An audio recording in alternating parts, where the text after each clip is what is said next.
et puis du coup, on va commencer. Alors, hop.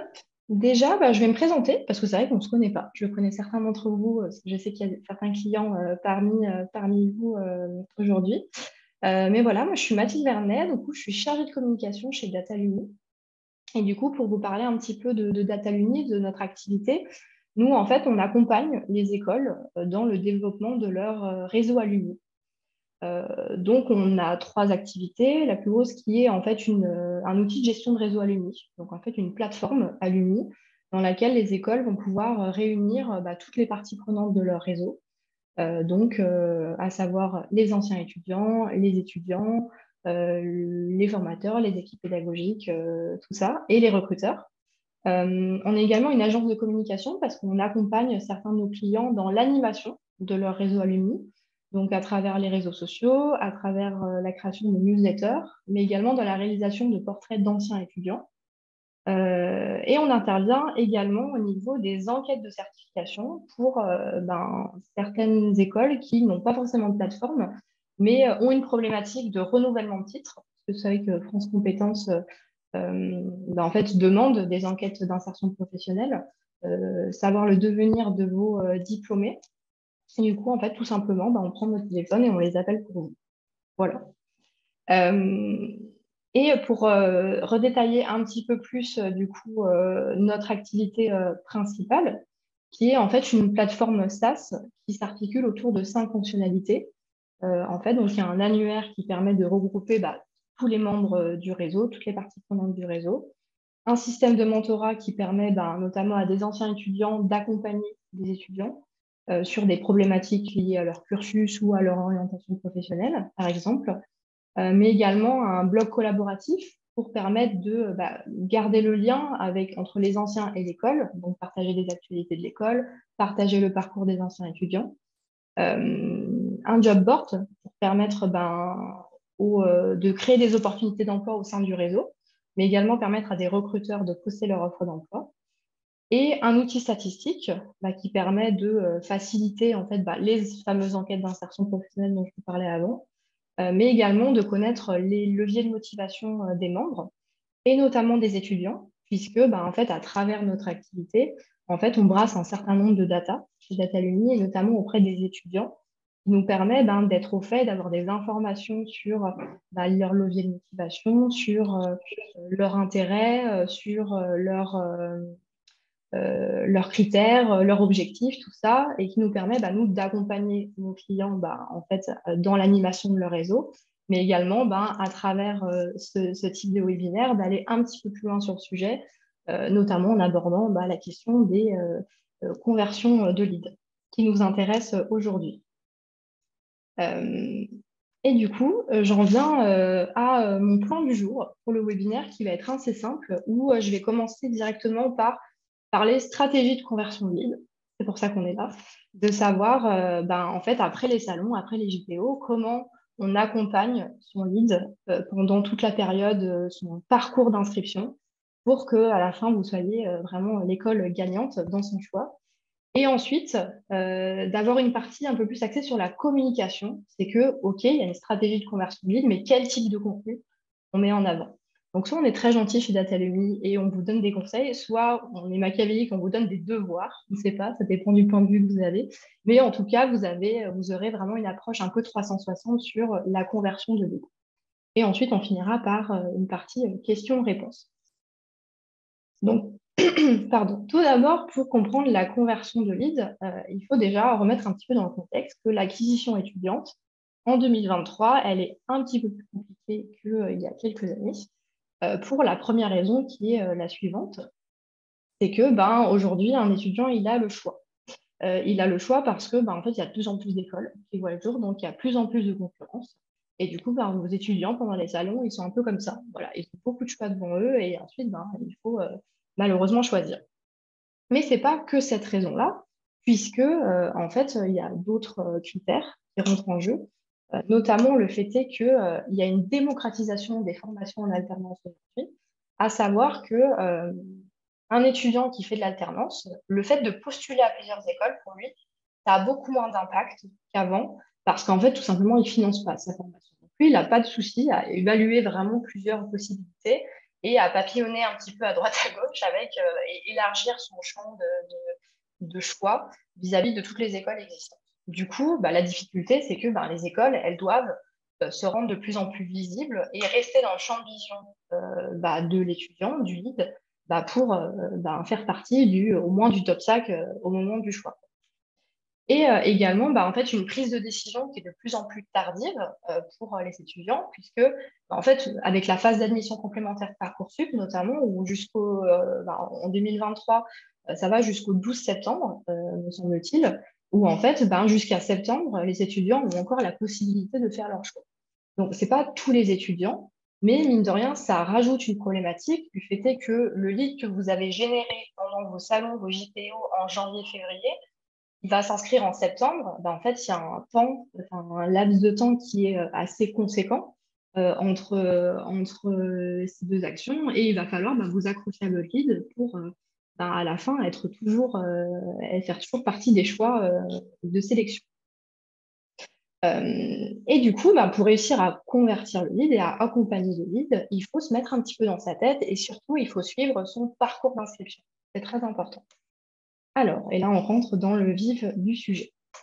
Alors, quand je parle de parcours d'inscription, je parle de funnel d'acquisition. Alors non, je n'ai pas fait une faute de phrase. On dit vraiment funnel d'acquisition, ou on dit également un entonnoir de conversion. Alors, c'est peut-être un petit peu mieux comme terme, étant donné le schéma que je vous ai mis. Voilà, en fait, un entonnoir de conversion qui va en fait représenter toutes les étapes dans le processus d'inscription de l'étudiant, du moment où en fait il va rechercher une école et du moment où il va s'inscrire dans une école. Et en fait, vous, votre rôle en tant qu'école, c'est d'être visible et présent, d'accompagner votre lead à chaque étape de son processus d'inscription. Et donc, en fait, ces étapes, quelles sont-elles? Donc, la première, c'est l'étape de la sensibilisation. Je ne vais pas vraiment l'aborder ici parce qu'en fait, c'est déjà fait. C'est la prise de contact. Donc, c'est ce qui se passe en salon, en JPO. Lorsqu'un contact télécharge une brochure sur votre site, par exemple, on est vraiment sur de la prise de contact. Et ensuite, du coup, c'est de la génération de lead. Et la conversion du lead, elle va commencer à l'étape 2, à l'étape de l'intérêt. Donc, à quoi ça correspond ces étapes? Donc, l'étape de l'intérêt, ça va être la première étape, vous allez apprendre à connaître votre lead. Donc, vous l'avez rencontré sur le salon, il vous connaît, il vous a identifié, vous le connaissez plus ou moins, vous savez qu'il est intéressé par telle formation. Et là, il va falloir en savoir un petit peu plus, gratter un peu plus pour connaître vraiment ses intérêts, de quelles informations il a besoin pour pouvoir avancer dans son processus de décision. Et du coup, en fait, là, ça va être à vous de gratter un petit peu. On va voir après comment vous pouvez le faire pour justement lui proposer de plus en plus de contenu ciblé et personnalisé, où vous allez vraiment vous positionner comme un accompagnant, l'école qui va lui donner les réponses à ses questions pendant tout son processus, dans tout le parcours d'inscription, et à la fin, en fait, rester dans l'esprit de l'étudiant. Ensuite, une fois que vous connaissez ses intérêts, vous savez un petit peu ce qui l'intéresse vraiment dans une formation, voilà, vous allez engager votre lead. Donc, à savoir que vous allez commencer à créer un lien de proximité sur des sujets un petit peu plus précis. Donc, par exemple, ça va être beaucoup sur de la prise de contact. Vous allez décrocher votre téléphone, vous allez l'inviter à des job dating, à des ateliers en fonction de ce dont il a besoin. Donc là, on est vraiment sur créer un lien de proximité avec votre lead. Ensuite vient la phase d'intention et évaluation. Donc ça, je les ai un petit peu regroupés. Mais en fait, ça va être le moment où vous avez fait tout ce travail avant. Le lead vous a identifié comme école faisant partie des écoles qu'il envisage pour postuler. Mais en fait, il envisage aussi d'autres écoles, parce qu'il y a d'autres écoles qui l'ont aussi super bien accompagné derrière. Donc en fait, à ce moment-là, ça va être l'action de rassurer et convaincre votre lead que vous êtes l'école qu'il lui faut. Et là, dans ce cas-là, on va être sur mettre en avant votre valeur ajoutée, la notoriété, la réputation, tout ce qui va rassurer et convaincre votre lead. Et enfin, il y a la dernière phase qui est la phase d'inscription. Donc, on pense qu'on peut crier victoire, mais en fait, pas vraiment encore, puisque en fait, là, à cette étape-là, votre lead, il dit OK, moi, je pars avec votre école. Mais en fait, tant qu'il n'a rien signé, tant qu'il ne s'est pas réellement engagé, en fait, potentiellement, il peut désister. Donc, en fait, là, ça va être votre rôle à cette étape-là de dire, OK, ben moi, j'intègre mon lead dans ma vie étudiante. En fait, vous allez impliquer émotionnellement votre lead dans votre école pour que derrière, en fait, la manœuvre de désistement, elle soit un peu plus compliquée pour lui. Et en fait, le fait d'être présent, donc cet accompagnement que vous allez avoir tout au long de ce processus, ça a un nom, ça s'appelle du lead nurturing. Un accent anglais, vous avez remarqué, impressionnant. Donc, le lead nurturing, qu'est-ce que c'est? Ben, en fait, c'est ce que je viens de vous expliquer, c'est une technique marketing qui vise à maintenir le lien avec votre lead tout au long de son processus, son parcours d'inscription. Et pour un lead nurturing efficace, vous allez avoir besoin de prérequis. Donc, quels sont les prérequis? Déjà, savoir où se situe votre lead, dans le funnel d'acquisition. En fonction s'il se situe dans la phase d'intérêt ou la phase d'évaluation, et ben en fait, vous n'allez pas lui transmettre les mêmes informations, vous n'allez pas lui parler de la même chose, de la même façon. Et du coup, il faut bien segmenter vos leads en fonction de où ils se trouvent dans leur cheminement de réflexion. Deuxième point très important, il faut pouvoir être en capacité de créer du contenu, d'avoir du contenu qui est pertinent et ciblé pour alimenter chaque funnel d'acquisition, enfin chaque étape du funnel. Donc ça peut être des articles, des webinaires, des emails, des infographies, des témoignages, peu importe. Le but, c'est que le contenu, c'est un prétexte. Alors, le but, c'est vraiment de maintenir le lien. Donc, quand je dis c'est un prétexte, il faut quand même que le contenu soit pertinent et ciblé, parce que si vous vous adressez à un lead qui est intéressé par une formation dans l'immobilier et que vous l'inondez de contenu sur le tourisme, autant vous dire qu'il ne va pas être passionné par ce que vous allez lui dire, donc il va un peu vous mettre de côté. Donc, le contenu, c'est vraiment un prétexte pour rentrer en contact, maintenir le lien, mais c'est du contenu qui est censé répondre aux attentes et aux questions du lead. Donc, en fait, c'est important d'être quand même pertinent là-dessus. Et le troisième point, c'est bien évidemment de personnaliser votre message pour instaurer une proximité entre le lead et vous. Le fait est d'avoir un feeling avec quelqu'un. C'est pas votre école, c'est pas l'école qui s'adresse à une masse de leads. C'est bien souvent, on aura l'occasion d'en reparler après, mais c'est une personne. C'est peut-être une personne chargée de recrutement ou vraiment qui va représenter l'école, mais à travers du one-to-one en fait, à travers vraiment un échange humain et une proximité qui va s'instaurer. Alors, donc Lean Nurturing et Marketing Automation, le combo gagnant. Alors, qu'est-ce que c'est le marketing automation? Alors, le marketing automation, en fait, tout simplement, ça va être l'automatisation d'actions marketing mis en place auprès du lead qui sont déclenchés par un scénario prédéfini. Alors, je vais vous expliquer très rapidement ce que c'est. En fait, c'est via des outils en fait, automatiques, des robots, en fait, où, par exemple, vous dites, mon lead a cliqué sur ça, du coup, ça va déclencher telle action. Une fois que cette action a été déclenchée, 2 jours plus tard, ça va déclencher une autre action.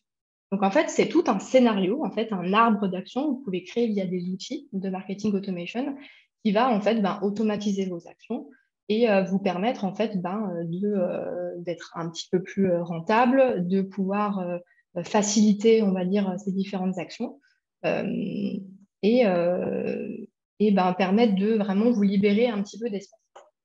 Donc, par exemple, je vous ai mis un exemple. Si un de vos leads télécharge une infographie, par exemple, comment réussir un entretien d'embauche, il sera automatiquement invité au prochain atelier coaching traitant du même sujet. Donc, ça va être vraiment le même principe, c'est vraiment cibler l'intérêt de votre lead et ensuite l'amener à des communications ciblées via ça. Sauf que les outils de marketing automation, toutes les écoles n'en ont pas. Certains d'entre vous en avez peut-être, d'autres n'en ont pas. Ça représente un certain budget également. Donc, en fait, il n'y a pas forcément besoin d'avoir un outil de marketing automation, surtout si vous avez un nombre de leads qui est assez modeste, si vous êtes une petite école, par exemple. Et du coup, vous avez tout à fait moyen de créer ces scénarios et de lancer des actions marketing en fait, manuellement et de manière, on va dire, accessible à tout le monde. Donc, c'est pour ça que je vous enverrai cette présentation après ce webinaire. Je vous mettrai, si vous le souhaitez, un lien avec des outils qui existent, si ça vous intéresse. Mais aujourd'hui, on va plus se concentrer sur des actions accessibles à tout le monde et que tout le monde peut faire manuellement. Et du coup, pour ça, je vais vous donner des exemples en fait, en vous expliquant comment passer par exemple de l'intérêt à la considération, de la considération à l'évaluation et quel type d'action mettre en place. Donc, par exemple, pour passer de l'intérêt à la considération, donc à savoir se renseigner sur les intérêts de votre lead, savoir ce qui l'intéresse pour ensuite cibler vos communications et rentrer un petit peu plus dans le vif du sujet. Donc, le nerf de la guerre, c'est la donnée. La donnée, c'est extrêmement important à ce niveau-là parce que c'est ce qui va vous permettre de segmenter encore plus vos leads et de pouvoir lui proposer du contenu personnalisé et ciblé. Donc, en termes de conseils, on va prendre quelque chose qui est très simple, que vous utilisez tous et en fait qui fonctionne très bien dans ce type, contrairement à ce qu'on peut penser, qui fonctionne très bien dans ce type de communication, qui est la newsletter. Vous avez tous des outils d'emailing, vous envoyez tous des newsletters à vos prospects et à vos leads. Mais encore faut-il savoir vraiment ce qui les intéresse pour mettre en avant les bons contenus. Donc, vous prenez un exemple, vous avez un segment de lead intéressé par un bachelor immobilier. On reprend toujours l'exemple de l'immobilier. Vous allez volontairement, en fait, créer une newsletter qui va être générale, avec plusieurs call to action et qui va aborder différents sujets en rapport avec cette formation, bachelor immobilier. Donc, vous allez faire un encart sur le contenu de la formation. Vous allez faire un encart sur les perspectives d'avenir, un encart sur l'alternance, un encart sur la vie d'établissement. Il ne faut pas que ce soit très long, hein, on est d'accord. Mais il faut vraiment que vous abordiez plusieurs visions, plusieurs sujets en rapport avec cette formation pour ensuite voir où cliquent vos leads. Donc ensuite, une fois que vous avez analysé, il faut aller derrière analyser le taux de clic. Donc, via vos outils d'emailing, vous avez la possibilité, quand vous regardez dans vos rapports d'activité, vous avez des cartes de clic ou des taux de clic qui vous permettent en fait de voir où vos leads ont cliqué et de pouvoir exporter ces données pour ensuite créer un nouveau segment avec une communication plus ciblée. Par exemple, vous vous rendez compte que tant de leads ont cliqué sur les perspectives d'avenir, et vous savez que à ces leads-là, la prochaine communication que vous allez leur envoyer, c'est tiens, vous avez une conférence qui parle des métiers de l'immobilier, hop, vous allez les inviter. Vous avez des portraits d'anciens, donc qui parlent justement de leur métier, donc perspective d'évolution, vous allez les mettre en avant. Voilà, le but, c'est vraiment de voir de quoi ont besoin vos leads pour les aider dans leur cheminement de réflexion. Et si c'est vous qui les aidez, forcément, à la fin, vous allez retenir l'attention.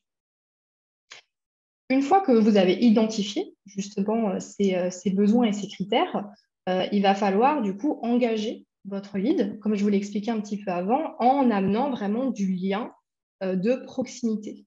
Et du coup, en fait, c'est là où vous allez rentrer en contact avec vos leads pour les convier à des événements, pour être un petit peu plus, préciser un petit peu plus une formation, préciser un petit peu plus les perspectives d'avenir, par exemple, si ça intéresse le lead.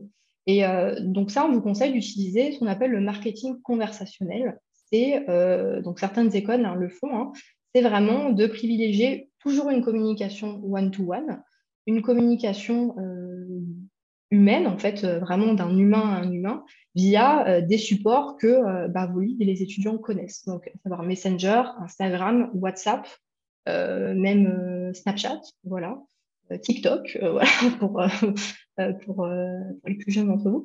Mais voilà, n'hésitez pas à vraiment instaurer ce lien de proximité parce que le feeling joue un rôle très, très important dans la décision finale d'un étudiant, dans sa prise de décision pour choisir une école.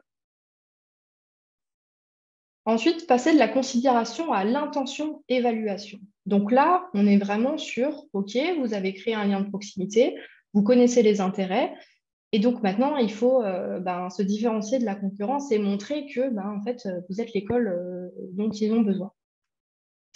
Et là, le plus important, c'est votre valeur ajoutée. Pourquoi?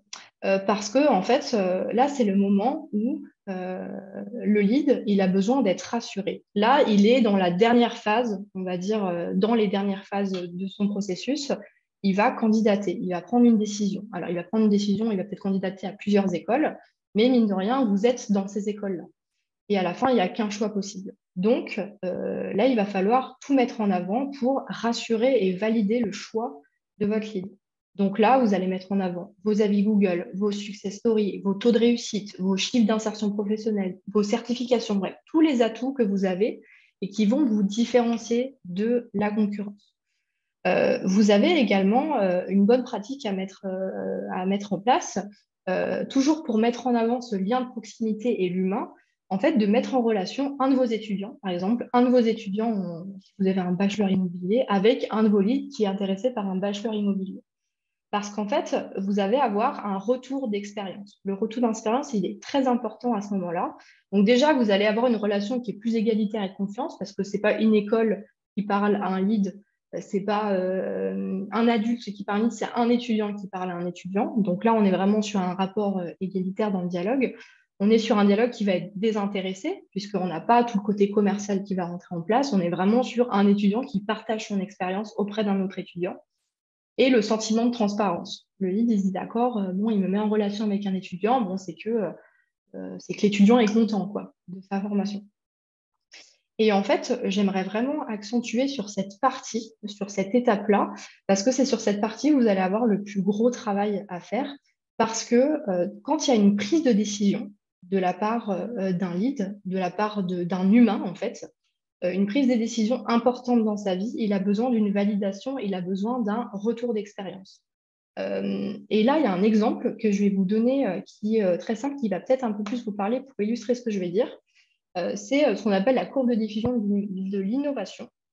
C'est pour expliquer un petit peu que même si des leads sont convaincus par en fait un produit, sont convaincus par une école, voilà, il y aura toujours une phase de 60%, on va dire, des leads vont avoir besoin de validation et de retour d'expérience.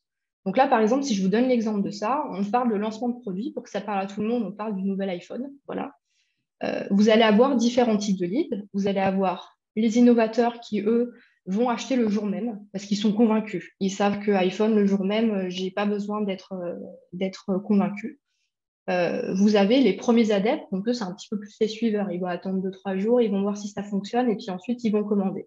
Donc, en fait, ça, c'est leads. Vous n'avez pas un gros travail à faire là-dessus, puisque en fait, ils sont quasiment convaincus. Donc, en termes de communication, en fait, vous allez plutôt les confier aux chargés de recrutement ou aux commerciaux qui vont faire le reste. Ensuite, vous avez les leads retardataires. Donc, les leads retardataires qui se disent, là, il y a l'iPhone, pas du tout consommatrice, donc je ne sais pas le dernier, mais l'iPhone 14 qui sort, je vais plutôt acheter le 13. Donc, eux, c'est vraiment des leads qu'on appelle des leads froids, où là, vous n'allez même pas perdre d'énergie parce qu'ils ne partiront pas avec votre école, parce qu'ils ne sont pas encore vraiment sûrs de leur choix. Et vous avez la majorité, en fait, des leads qui sont dans la majorité précoce et majorité tardive, où ça, c'est vraiment des personnes qui vont regarder toutes les reviews, qui vont regarder les avis, qui vont regarder les retours d'expérience. Est-ce que ça vaut le coup? Voilà. Quand il y a une décision qui est importante à prendre, l'humain a besoin de validation. Et en fait, c'est pour ça que je vous donne cet exemple-là par rapport à cette partie-là, c'est que vous allez avoir un gros travail à ce niveau-là de rassurer en fait le lead dans son choix. Et donc ne pas hésiter à produire du contenu en fonction de ça. Et ensuite, on arrive à la dernière étape, qui est l'étape de l'inscription. Donc, le lead dit, d'accord, je pars avec votre école, c'est vous qui gagnez. Mais en fait, comme je vous l'ai dit, tant qu'il n'y a rien qui est signé, potentiellement, il peut se rétracter. Donc là, les mots d'ordre, ça va être l'intégration et la projection. Donc, à savoir impliquer rapidement votre lead dans la vie de votre école et pour le fidéliser et le rassurer dans son choix. Donc, ça va être l'engager émotionnellement pour que derrière, la manœuvre de rétractation, elle soit un peu moindre. Donc, par exemple, vous pouvez l'accompagner dans sa recherche de logement, lui mettre à disposition des bons plans sur des choses à faire à proximité de l'école pour faciliter sa vie étudiante, le mettre en relation avec peut-être d'autres candidats pour commencer à créer un lien, ou même les intégrer à votre communauté d'anciens étudiants ou vous mettre en lien avec vos étudiants. Donc en fait, le lead, ils disent, ouais, je suis quand même trop engagée auprès de cette école pour ne pas y aller, quoi.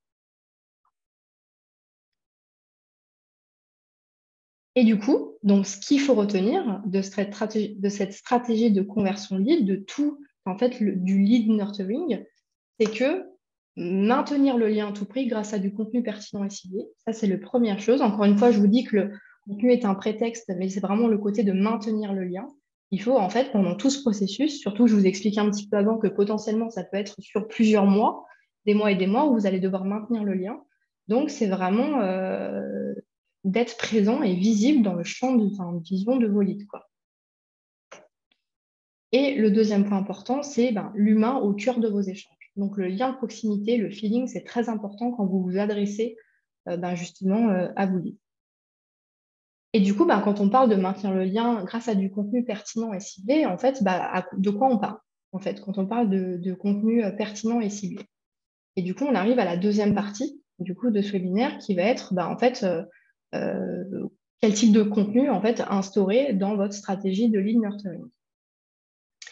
Et donc, pour ça, il faut déjà avant tout comprendre les objectifs d'un étudiant quand il part à la recherche d'une formation et d'une école.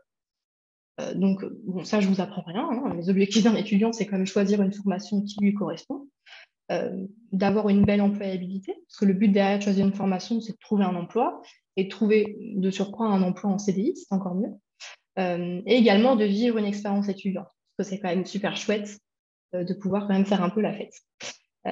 Et du coup, en fait, de par cet objectif, pardon, je perds mon oreillette, vous allez pouvoir dégager 4 grands axes de communication. Donc, vous avez déjà la notion de sentiment d'appartenance qui va être très présente, on va le voir un petit peu après. Du côté accompagnement personnalisé, déjà mise en avant de vos formations, mais également en fait mise en avant de ce que vous pouvez apporter en plus. On verra après un petit peu avec des chiffres. Vous avez toute la notion d'employabilité, donc vraiment ce côté perspective d'avenir, à quoi je peux prétendre en choisissant votre formation. Et bien sûr, toute la partie qu'on a vue de validation de retour d'expérience qui va être la réputation et la notoriété. Donc, du coup, quel type de contenu on peut mettre en avant pour communiquer sur ces axes de communication dans votre stratégie de lead nurturing? Donc déjà, sentiment d'appartenance, 65% des étudiants déclarent que le sentiment d'appartenance a été un facteur décisif dans leur décision de s'inscrire dans leur établissement. Alors ça, bon, c'est important à prendre en compte. Sentiment d'appartenance, avoir l'impression de faire partie d'une communauté. On est toujours sur le lien de proximité, comme je vous l'ai montré tout à l'heure. Donc ça, c'est vraiment un axe de communication à mettre en avant au sein de votre stratégie. Mais du coup, quel type de contenu, par exemple? Donc, on va avoir, forcément, je suis convaincue, le réseau d'anciens étudiants.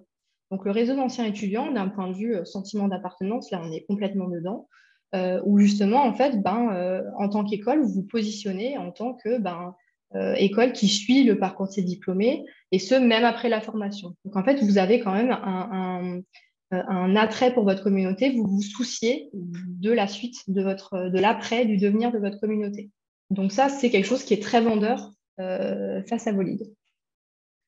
Vous avez les événements sociaux. Alors, les événements sociaux, ça peut être des événements entre étudiants, des événements entre alumni, des événements de networking, de réseautage.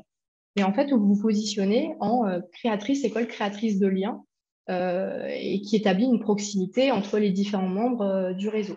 Donc ça, c'est très important d'avoir cette position et de pouvoir communiquer dessus. Et également, intégrer vos prospects et vos leads à votre communauté. Comme je vous l'ai dit un petit peu après, surtout un petit peu avant sur la phase d'inscription, le fait d'engager émotionnellement vos leads, avec justement cette partie-là, donc pour leur permettre de se projeter et d'envisager justement la suite avec vous. Donc ça, je vais vous donner quelques exemples concrets pour que ça vous parle un petit peu mieux. Donc là, cas concret. Donc nous, on travaille avec une école qui s'appelle l'ESTC, qui a une plateforme Alumni chez nous et qui a ouvert du coup sa plateforme Alumni et son job board à ses candidats.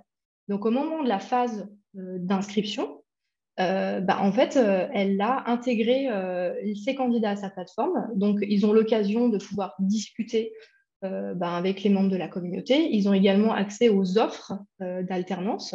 Et du coup, en fait, ça permet de créer un sentiment d'appartenance, mais également de créer un accompagnement. C'est un exemple que je pourrais sortir pour le prochain axe de communication.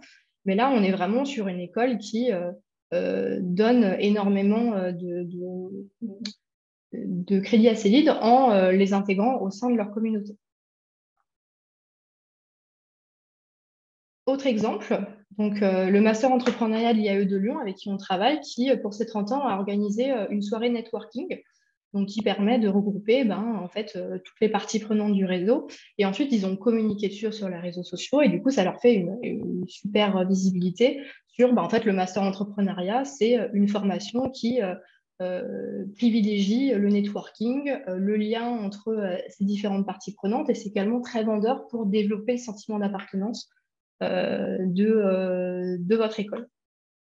Donc, c'est des choses, alors soit vous le faites déjà, et dans ce cas-là, vous pouvez déjà commencer à communiquer dessus, à l'intégrer dans votre stratégie, soit c'est des choses que, en fait, vous ne mettez pas encore en place, mais qui peut se faire pour les années, enfin, peut-être pas pour cette année, mais pour les années à venir. C'est quelque chose qui est, c'est un cercle vertueux, si vous voulez.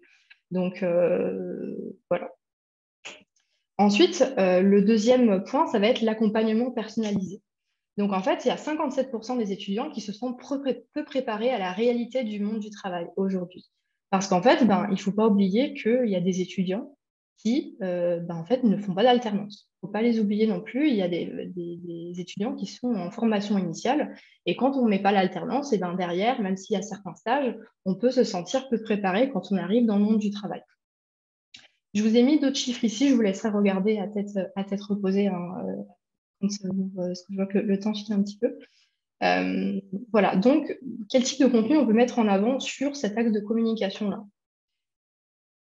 Et en fait, certains le font déjà, je pense, mais de mettre en place des ateliers coaching à destination de vos prospects. Donc notamment, justement, je vous le disais, à partir de l'étape sur, une fois que vous avez compris l'intérêt et que vous voyez que vos leads sont intéressés, par exemple, veulent de l'aide pour leur candidature, mettre en place des ateliers coaching en fait, les convier à ces ateliers.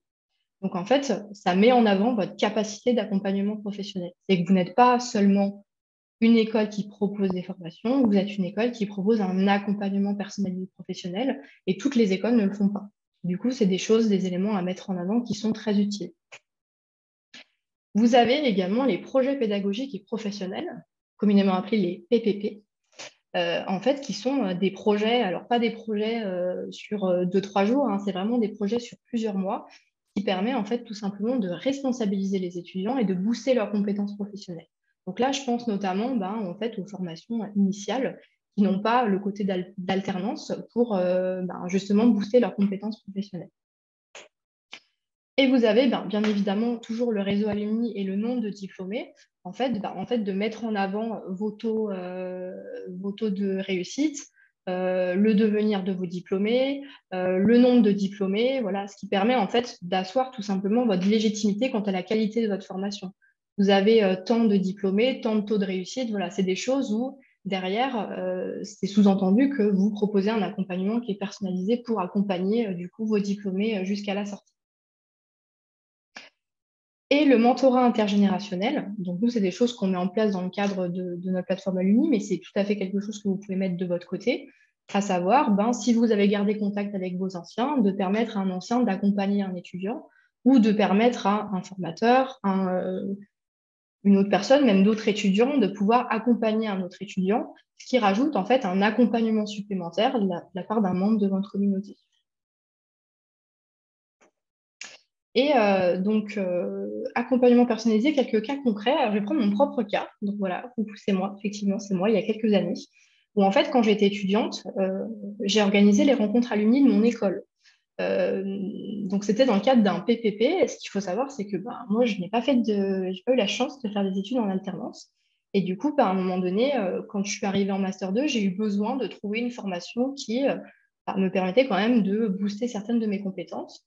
Et du coup, en fait, j'ai choisi, moi qui suis de Lyon de base, je suis allée jusqu'à Toulon pour choisir cette formation, puisque en fait, elle proposait ce type de projet. Donc, pour vous dire que de mettre en place ce type de projet dans le cadre de la pédagogie, et des cours, ça peut avoir un impact sur le choix de vos étudiants, vos futurs étudiants. Et enfin, finir du coup sur l'objectif employabilité. Donc, 47% des étudiants choisissent leur établissement en fonction de perspectives de carrière future. Donc ça, c'est un chiffre qui est non négligeable, savoir ce que vous pouvez offrir du coup, à vos leads une fois qu'ils auront rejoint votre école. Et en fait, ça, quel type de contenu mettre en avant? Donc là, c'est tout ce qui va être au niveau de la phase d'évaluation, mettre en avant des faits de pourquoi votre école est mieux qu'une autre, entre guillemets, pour vraiment raccourcir. Donc les chiffres de vos enquêtes de certification, pour asseoir votre légitimité quant à l'insertion professionnelle de vos diplômés, les interviews et les portraits d'anciens étudiants, pour mettre en avant justement les perspectives d'avenir, mettre en avant les entreprises partenaires, les offres d'emploi à pourvoir. Donc ça, c'est des choses et des éléments qui sont très importants à mettre en avant parce que plus vous avez d'entreprises partenaires, plus vous avez d'offres, en fait, plus vous êtes attractif en fait, pour un étudiant, dont le souhait est d'avoir une belle employabilité. Donc, pour vous positionner en tant qu'école référente employabilité. Et là, je donne un exemple donc aussi de nos clients, donc l'ISTC, qui est une école de communication et lui qui axe une grande partie de sa communication autour de l'employabilité, voire quasiment autour de l'employabilité. Donc, que ce soit à travers des parcours d'anciens, la mise en avant des partenaires, l'organisation de conférences sur les rendez-vous de l'employabilité, et même au niveau de la plateforme Alumni, qu'ils ont totalement transformé en plateforme employabilité. Donc, en fait, c'est une super vitrine d'un point de vue communication pour justifier en fait d'être une école référente employabilité. Et je disais pour finir, mais non, le dernier petit point qui va être sur la réputation et la notoriété. Donc ça, c'est très important, c'est toute la période de validation, en fait, de rassurer et de mettre en avant vos avis Google, etc. Sachant que 87% des étudiants consultent votre réputation à travers vos notes et vos avis Google. Donc, c'est très important de bien communiquer là-dessus également. Et du coup, quel type de contenu? Retour d'expérience de vos étudiants ambassadeurs. Je sais que certains d'entre vous, certaines écoles, ont mis en place des programmes ambassadeurs. Donc, n'hésitez pas justement à contacter vos étudiants dans ce cadre-là pour justement augmenter votre visibilité grâce au bouche à oreille et justement partager ce type d'informations à vos leads. Également, les avis et témoignages de vos anciens étudiants, les success stories, posez-leur des questions sur leur expérience au sein de votre école, qu'est-ce qu'ils en ont pensé. Et ensuite, c'est des contenus que vous pouvez utiliser pour utiliser dans votre campagne de lead nurturing. Et du coup, pour développer votre notoriété sur les moteurs de recherche et justifier de l'excellente expérience vécue par vos alumni. Et j'ai terminé. C'est un peu brutal, la fin. Mais en gros, voilà, vous avez un petit peu une vision 360 de l'accompagnement du parcours de vos leads. Donc, que ce soit autant sur la partie vraiment marketing que sur la partie communication. Donc, comme ça, vous pouvez repartir avec un bagage un petit peu complet pour vous aider par la suite. Alors, je ne sais pas quelle heure il est. Je ne sais pas s'il nous reste du temps, mais c'est parfait parce qu'il est midi et quart. Il nous reste un quart d'heure. Donc, si vous avez des questions, n'hésitez pas à les poser.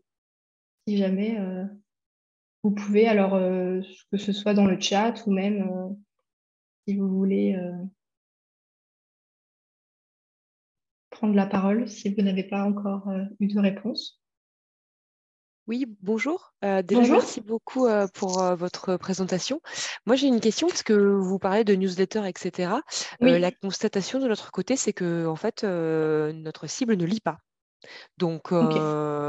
c'est assez compliqué d'avoir un taux d'engagement sur une newsletter parce que déjà, ils ne lisent pas nos mails et le peu de prospects qui lisent, ils restent même pas une minute sur la page. Donc, ils ne lisent pas vraiment le contenu, en fait. Ok. Alors, en fait, les newsletters, il y a tout un travail qui est à faire sur, alors déjà, l'objet du mail. Ça, c'est quelque chose qui est très important. C'est qu'en fait, on a tendance à vouloir, avec les newsletters, faire, on va dire, quelque chose de beau, de design, de mettre plein d'images de partout, voilà. Et en fait, il va vraiment axer une communication qui est avec un lien de proximité. Donc, limite, au niveau du l'objet, c'est là où ça va se faire pour augmenter le taux d'ouverture. Ça va être d'utiliser déjà un objet de mail qui va être accrocheur, qui va interloquer. Donc, alors là, je n'ai pas d'exemple qui me vient en tête, mais de vraiment euh, interroger vos leads sur une problématique qu'ils peuvent avoir dans le cadre de leur recherche. Donc déjà, il y a un premier travail à faire sur l'objet du mail. Et pour ceux qui ouvrent, le mail, de vraiment d'être très concis, de ne pas chercher à faire une très longue newsletter parce que comme on dit, less is more, hein, trop d'informations, tue l'information. Donc vraiment, et d'avoir un lien de proximité. Par exemple, on va enlever un peu les images, on va plus mettre des smileys.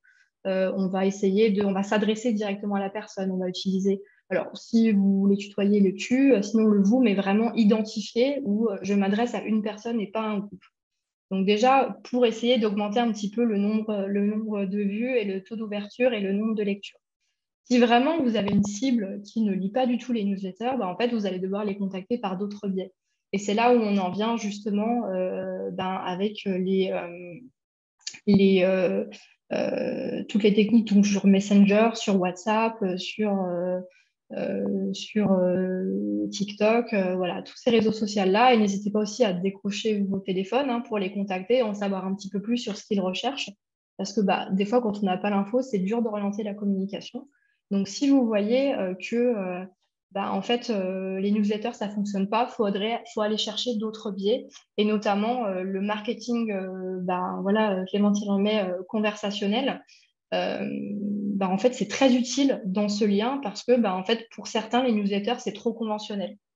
Pour certains, les newsletters, c'est bon, c'est encore de la pub, c'est encore. Donc voilà. Donc il y a ce travail déjà en amont, avant d'abandonner totalement les newsletters, qui est de retravailler l'objet, d'interloquer un peu la personne, quitte à mettre un objet un peu rigolo. Enfin voilà, le but, c'est vraiment qu'il y ait un taux d'ouverture et que derrière, il y ait un contenu qui soit ciblé, qui soit concis et où en fait on privilégie le texte à limite la beauté par exemple, on travaille avec une école qui n'utilise que vraiment le discours mail dans ses newsletters. Il n'y a pas il n'y a pas de visuel particulier, c'est des smileys. Et en fait, ils se sont rendus compte ils étaient beaucoup plus lus, ils avaient beaucoup plus de réponses. Donc vraiment, essayez ça. Et ensuite, comme le dit Clémentine, vous avez possibilité de mettre également sur votre site internet un chatbox qui va permettre en fait, d'aiguiller les demandes en fonction. Et c'est après des données que vous pouvez récupérer pour justement orienter vos prochaines communications sur les réseaux. Je ne sais pas si j'ai répondu à votre question ou Oui, pas. oui, oui. Après, bon, c'est vrai que c'est ce qu'on fait déjà. On a déjà aussi un Oui. chatbox et on a aussi commencé à faire des conversations. Alors, bien sûr, on les appelle, ça Mm. c'est évident. On a Mm. aussi tenté de faire des groupes WhatsApp en amont, mais en fait, WhatsApp, il l'utilise déjà plus. C'est déjà Oui. has-been. Insta, on a du mal à les trouver parce que c'est pas forcément leur nom et leur prénom. Donc, Mm. voilà. Ok. Et ben vraiment essayer de jouer sur ce lien de proximité, de mettre en avant dans les communications, d'essayer justement de jouer. Alors ça passe par une phase de test. Je ne vais pas vous mentir sur. En fait, vous allez envoyer au même lead, vous allez séparer vos leads, vous allez dire OK, à tel lead, j'envoie une newsletter avec tel objet de mail, avec tel contenu. Je vais envoyer la même newsletter, mais je vais changer l'objet du mail. Je vais changer et je vois ce qui marche le mieux. Et ensuite, vous allez construire en fait comme ça votre communication parfaite. Parfaite, elle n'est parfaite, mais vous allez construire une communication efficace via justement ce retour d'expérience-là. Donc, je pense vraiment, après, essayer d'aller peut-être chercher sur TikTok. Bon, après, c'est encore un peu, c'est encore plus jeune, mais vraiment de créer ce lien de proximité et essayer de voir un petit peu ce qui fonctionne. En fait, c'est vraiment établir le profil de votre cible. Si votre cible, c'est quelqu'un qui est très réseaux sociaux, forcément, vous allez les contacter. Vous avez une cible qui est très peu sur les réseaux sociaux, qui va être plus sensible. Donc ça passe quand même par une phase de test, de voir où les personnes sont les plus réactives. Mais en tout cas, à chaque fois, vraiment veiller à vous mettre dans la tête de votre lead et de dire, OK, quitte à discuter avec lui au téléphone, de dire où vous en êtes tout dans votre processus. S'il vous dit, là, j'ai telle et telle école, vous savez un peu près où il se situe dans l'étape et de dire, écoutez, nous, on a une conférence sur ça. Écoutez, je vais vous envoyer, on envoie des communications régulières. Et là, peut-être que vous allez réussir à capter son attention parce que vous allez répondre à un profond besoin qu'il a. Donc, vraiment, essayez de tester un peu, essayez d'être un peu Ok, des merci beaucoup. profilers. Voilà. Je ne sais pas si vous avez d'autres questions. N'hésitez pas. Oui, je voulais savoir si vous pouvez nous envoyer le PowerPoint. Oui, pas de souci. En fait, il y aura le replay et puis la présentation PowerPoint que je vais vous transmettre juste après. Donc, pas de souci, vous aurez tout ce qu'il faut. Merci. Je vous en prie. Est-ce que vous avez d'autres questions? N'hésitez pas. Après, si jamais une question qui vous revient en tête après, je reste disponible pour y J'avais une répondre. question. Oui, Oui, bonjour, Samantha Cassi des relations académiques du groupe NJ. oui, bonjour. Donc moi, j'ai plutôt une vision entreprise. Oui, On a chez nous une plateforme, oui, Alumni aussi, donc en fait qui est axée et qui regroupe en fait les collaborateurs actuellement embauchés chez nous et qui sont alumni de nos écoles cibles. ok. Je voulais savoir, parce que vous aviez évoqué en début de webinaire que vous disposiez aussi de CMS, de plateformes alumni. Oui. Est-ce qu'ils sont adaptés aux entreprises ou est-ce qu'ils ont été vraiment pensés et développés que pour répondre aux besoins des écoles? Alors, nous, on a une autre activité, on pourra l'occasion d'en reparler. Donc, nous, on va aussi s'intéresser au corporate alumni. Donc, en fait, on a toute la partie école. Donc là, c'est au binaire. Je ne sais pas si c'est votre question, mais effectivement, oui, on a une partie plutôt, une plateforme qui s'adresse aux entreprises D'accord, qui également. est différente de celle que vous proposez aux écoles? Oui, qui est dit, parce qu'en fait, le wording ne va pas être le même, va pas y avoir les mêmes fonctionnalités. Donc, oui, effectivement, ça va être. Enfin, il va y avoir des similitudes, mais ensuite, ça D'accord, va s'adapter plutôt aux besoins des entreprises. Mais, d'accord. si jamais, voilà, Clémentine le précise, on sera présent justement au salon Business Summit le 6 avril à Lyon pour D'accord. justement présenter Corporate Alumni. Donc, si vous êtes dans le coin, n'hésitez pas. Je veux bien l'invitation. Je ne sais pas si vous la possédez ou pas. Je n'avais pas entendu parler de ce séminaire, donc. Ok, en fait, c'est un salon, en fait, D'accord. mais je vous laisserai prendre contact avec Clémentine et Laura, du coup, qui sont plutôt au niveau, la fondatrice, justement, qui pourra en discuter avec vous un D'accord. petit peu après. Je garderai votre contact, n'hésitez pas à nous contacter derrière. D'accord, c'est noté, merci. Est-ce que vous avez d'autres questions? Ou est-ce que je vous laisse aller manger? Bon, écoutez, je pense que je peux vous laisser ici. J'espère en tout cas que vous avez fait le plein de conseils, que ça a été intéressant pour vous. Et puis, je vous laisse dans tous les cas. Je vous renvoie le replay, le webinaire, enfin la présentation, du coup, dans l'après-midi. Merci. Merci à vous. Je vous souhaite un bon appétit et puis une bonne fin de journée à tous. Bonne journée, au revoir. Merci.